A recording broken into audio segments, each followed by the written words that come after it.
Hi everyone, I'm Andrew and I'm here to bring you some more running insights with Tuvizo Sport. And today I want to talk to you about your style. Now, a lot of runners get quite hung up on technique, which is a bit odd really when you think that running has got to be the most natural sport we've been able to invent. We evolved over millions and millions of years to be endurance athletes, and we spent all that time running our prey down on the savannas in Africa. And if any of your ancestors were no good at running, you wouldn't be here because they would have been eaten. So you might think that running is complicated and that trying to figure out your arm swing and your hip rotation and your knee lift and your toe off and all that stuff.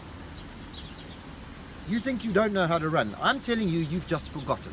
Because when you were a child, you knew exactly how to run. Nobody teaches kids how to run. So the first thing that I want you to bear in mind through this video is that when you're running and you're trying to develop a nice efficient technique to conserve energy so that you can run faster for longer, don't overthink it. If you overthink it, you become very mechanical and very robotic, and everything starts tensing up and it gets a lot more difficult and uses up a lot of energy. Now, there are lots of elements that go into an efficient running style, and there's one in particular that I want to talk to you about today, and that is your stride length. A lot of beginner runners in particular think that to go faster they need a longer stride, and we've all seen videos of Usain Bolt with that enormous stride length of his. But you don't run faster by increasing your stride. Your stride will just get longer as you run faster. So when you need to accelerate to get up to speed, you don't need to extend your stride length. You just need to run with a higher tempo and get more turnover in your legs. If you extend your stride before you're up to the speed that that stride is suitable for, you're going to create a lot more problems for yourself. And those are the things that I want to address now. So probably the most important aspect of your stride is your landing.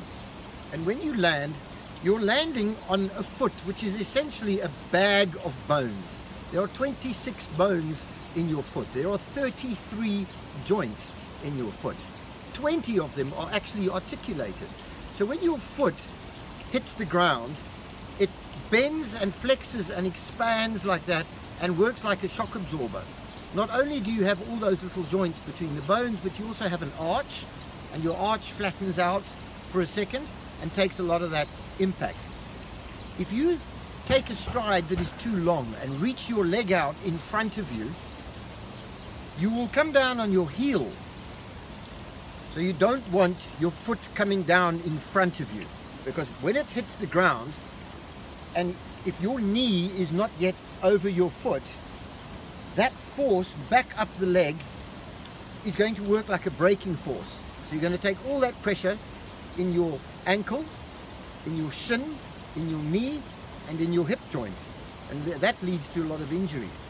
And if we look at some video of a slightly shorter stride length and the foot comes down, it lands flat, the impact is spread across the foot, and the knee is directly above the foot already.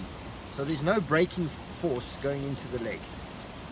So if you want to make sure that you're not overstriding, I think the only thing you need to keep in mind when you're running is don't try and reach out to get that extra little couple of inches with your foot. Don't do that.